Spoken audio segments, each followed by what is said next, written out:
ہماری زندگیوں میں ایک عام سا مشاہدہ ہے، ہم دیکھتے ہیں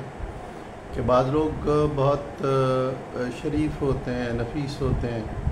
ان کے دل میں دوسروں کے لیے عزت و احترام ہوتا ہے،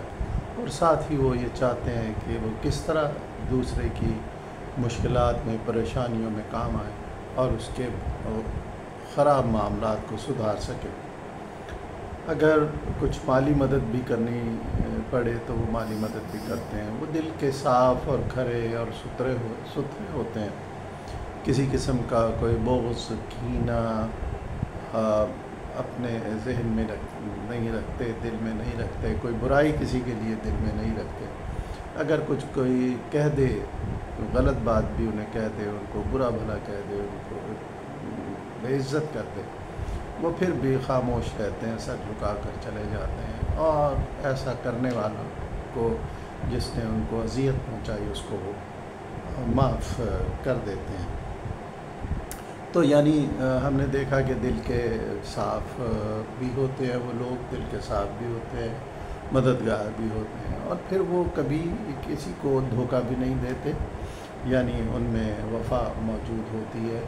کہ وہ جس کے دوست ہوں، ساتھی ہوں، تو اس کو برے وقت میں اس کا ساتھ نہیں چھوڑتے اور اس کے ساتھ رہتے ہیں، بھلے اس میں ان کو کتنی ہی ایسا کرنے میں مشکلات پیش آئے۔ یہ ہم سب کا مشاہدہ ہے، اور اکثر لوگ یہ سوچتے ہیں کہ اتنے اچھے لوگوں کو اتنی مشکلات کیوں پیش آتی ہیں، وہ پریشان کیوں رہتے ہیں، اس کی کیا وجہ ہے۔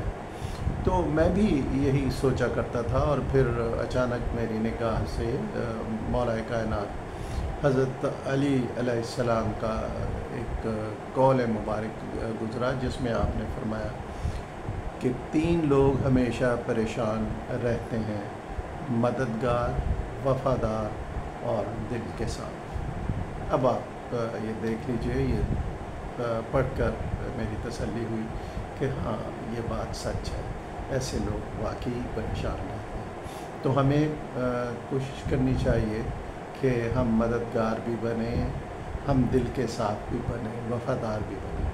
اور پھر اس سب کے باوجود اگر ہمارے ساتھ کوئی برائی ہوتی ہے، کوئی مشکلات ہوتی ہے، کوئی ہم کو دھوکہ دے دیتا ہے، ہمیں پریشان کر دیتا ہے، تو ہمیں اس پہ پریشان ہونے کی ضرورت نہیں ہے۔ ہمیں تمام